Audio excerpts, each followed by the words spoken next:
Good morning. Welcome back. I hope you're enjoying your day.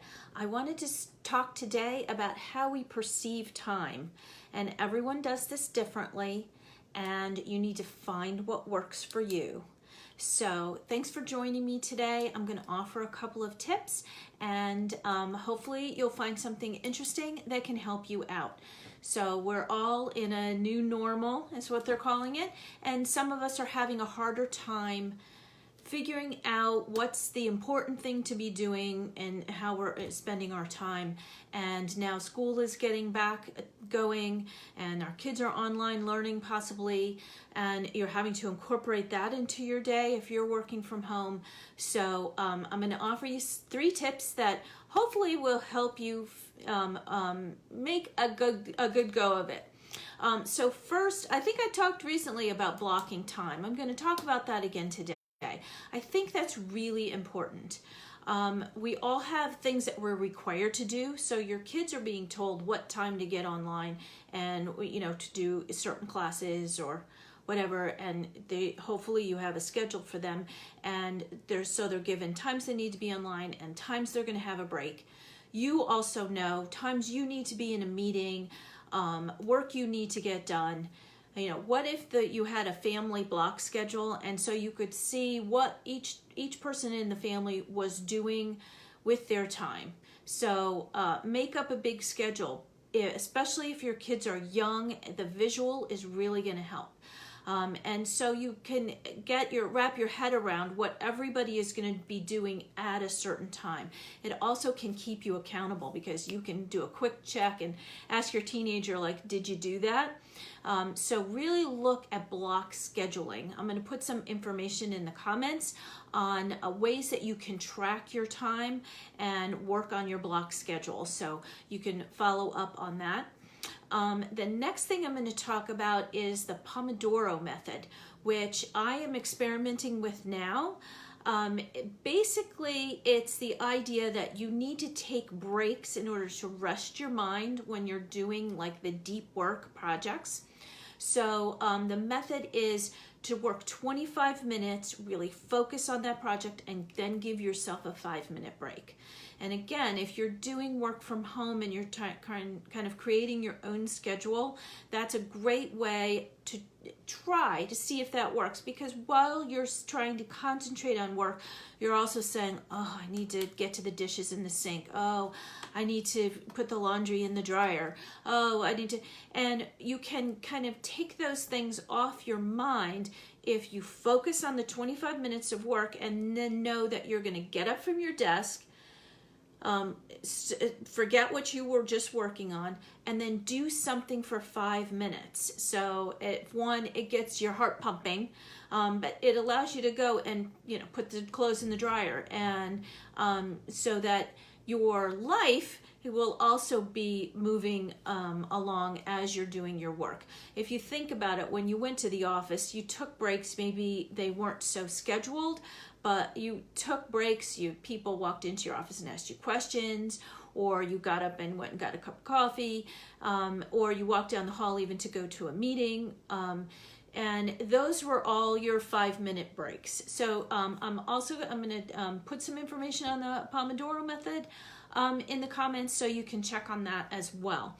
Now, one thing I am experimenting with, I'm trying the Pomodoro method. I'm finding that I need more than 25 minutes to focus on a project. You can do 25 minutes, your 5-minute break, and go back to the same project for another 25.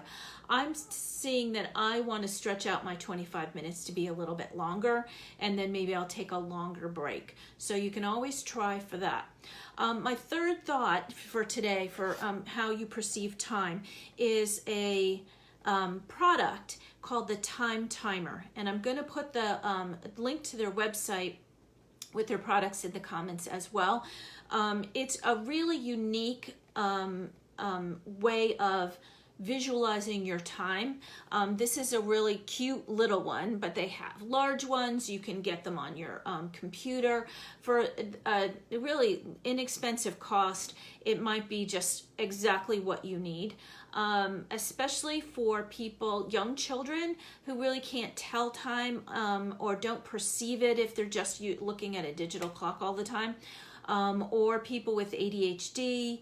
But it's also a good kind of accountability factor. So I've been experimenting with this too. I've had my time timer for years, but I'm kind of trying to recommit it.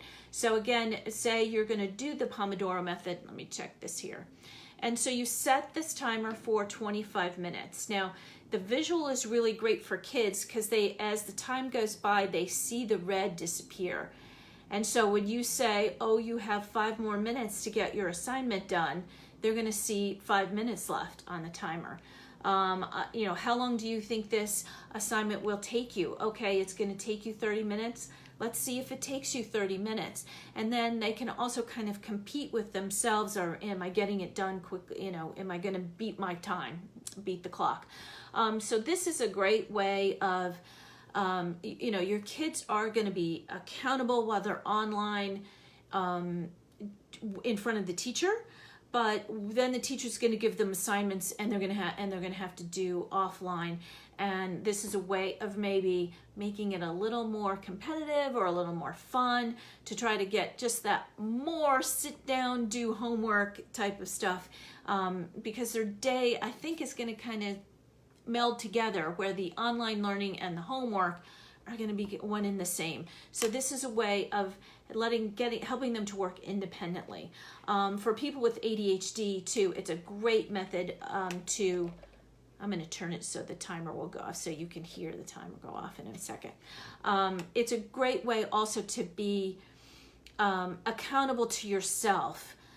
People with ADHD, they'll have a hard time concentrating on something, especially if they're really not interested.